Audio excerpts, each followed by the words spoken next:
Good morning students, welcome back to my channel NS Classes. Today we are going to start exercise 8.2 whose first sum is ABCD is a quadrilateral in which PQRS are the midpoints of side AB, BC, CD and DA respectively. ठीक है, ABCD एक quadrilateral given है जिसमें जो P है AB का mid point है, Q BC का, R CD का और S AD का मिड पॉइंट है। यहाँ पे हमें शो क्या करना है, एस आर है जो वो पैरेलल है ए सी के, ठीक है।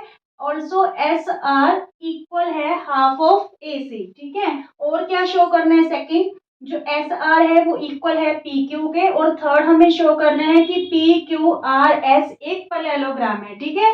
अगर आपने मिड पॉइंट थ्योरम कर लिए है तो 8.2 में मिड पॉइंट थ्योरम और उसका कन्वर्स दोनों यूज होने वाले हैं। क्वेश्चन बिल्कुल इजी रहेंगे। देखिए given में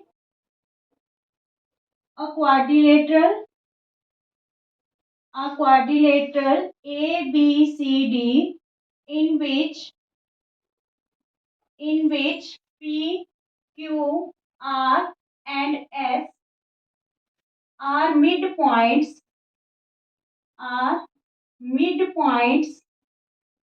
of sides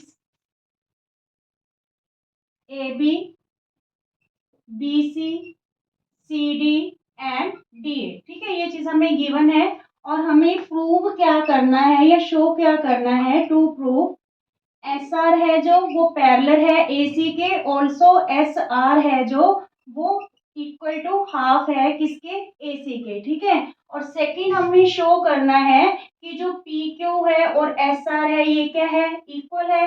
और थर्ड हमें शो करना है कि जो PQRS है एक पैरेललोग्राम है, ठीक है। तो हम वन बाय वन करके तीनों चीजों को शो करते हैं। सबसे पहले देखिए हमें एस आर को किसके पैरेलल शो करना है, एसी के, और वन हाफ के भी इक्वल शो करना है। तो देखिए यहाँ पे ट्रायंगल देखिए आप, in triangle A D C में, ठीक है, ए डी सी ट्रायंगल बन रही है। इसमें जो एस है वो एडी का मिड पॉइंट है और जो आर है वो किसका मिड पॉइंट है, सी डी का, ठीक है। इन दोनों मिड पॉइंट्स को ज्वाइन करके जो लाइन बन रही है आर एस, ठीक है। तो यहाँ पे मिड पॉइंट थ्योरम यूज करके हम कह देंगे कि जो आर एस है वो पैरेलल है ए सी के और आर एस हाफ भी है किसके, ए सी के, ठीक है। यहाँ पे देखिए प्रूफ में in triangle ADC we have S is the S and R are midpoints of AD and CD respectively, ठीक है, respectively. So क्या लिखेंगे फिर, so S R parallel AC and S R also equal to half of AC, bracket में क्या लिखोगे, by using mid point theorem.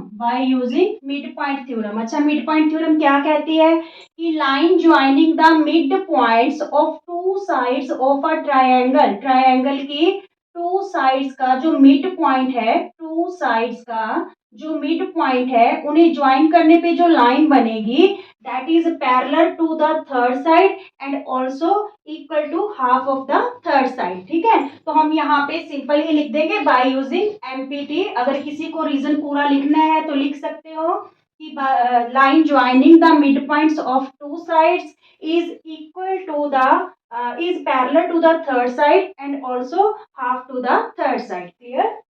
यहाँ पे आप बाय यूजिंग एमपीटी लिख दोगे दैट इज ऑल्सो सफिशिएंट, ठीक है। अब देखिए हमारे पास फर्स्ट जो पार्ट था वो तो हो गया क्लियर। अब देखिए सेकंड हमें क्या शो करना है कि जो पी क्यू है और एस आर है, ठीक है, ये बोथ आर इक्वल। तो इन्हें इक्वल शो करने के लिए हम क्या करें, अब यहाँ पे देखिए ट्राइंगल एबीसी लेंगे, ठीक है। एबीसी में पी मिड पॉइंट है ए बी का और क्यू मिड पॉइंट है बीसी का। तो यहाँ पे भी फिर हम मिड पॉइंट थ्योरम यूज करेंगे। जो पी क्यू मिड पॉइंट्स को ज्वाइन करने पे लाइन बनेगी दैट इज ऑल्सो जो है parallel to A C and also equal to half of the A C, ठीक है। चलिए करते हैं now for second part. Now in triangle ABC we have P and Q are midpoints of AB and BC. Clear. Triangle ABC में P mid point है AB का और Q mid point है BC का रिस्पेक्टिवली। ठीक है।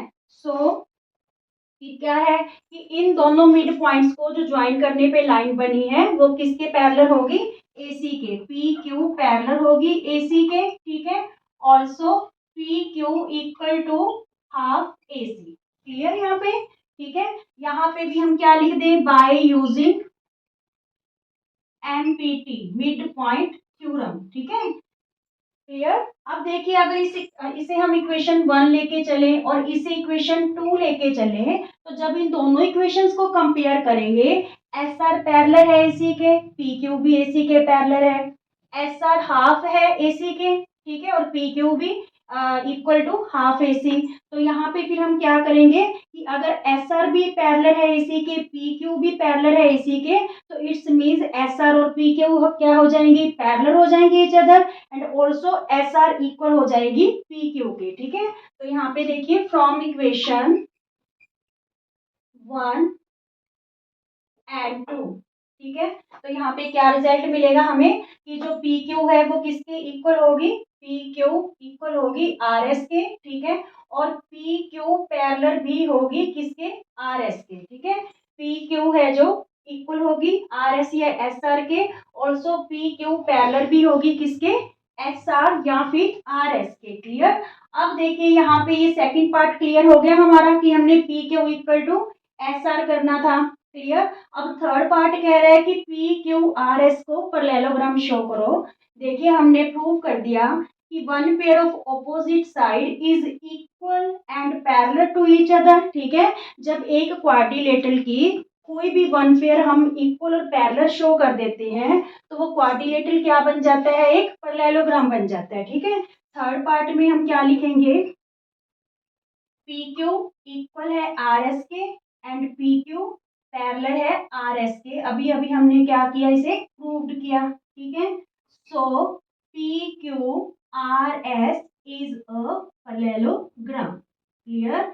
अगर आपने 8.2 करनी है तो आप मिड पॉइंट थ्योरम और converse of mid point theorem दोनों को अच्छे तरीके से समझ लीजिए क्योंकि उन्हीं पे ही बेस्ड है क्वेश्चन। ये बिल्कुल इजी है बट आपको मिड पॉइंट थ्योरम आनी चाहिए। ठीक है।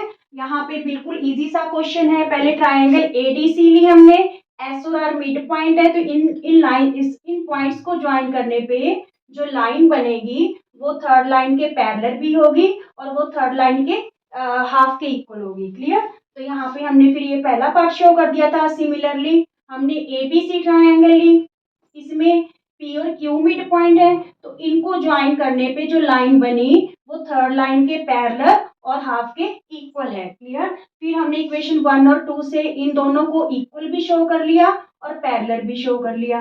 फिर अगर हम quadrilateral P Q R S देखें तो one pair of opposite side equal भी हो गया और पैरेलल भी हो गया तो इट्स मीन्स ये क्या बन गई? पैरेललोग्राम बन गई। Is it clear? स्टूडेंट्स अगर आपको वीडियो पसंद आते हैं तो प्लीज ज्यादा से ज्यादा लाइक शेयर एंड सब्सक्राइब कीजिए। Thank you.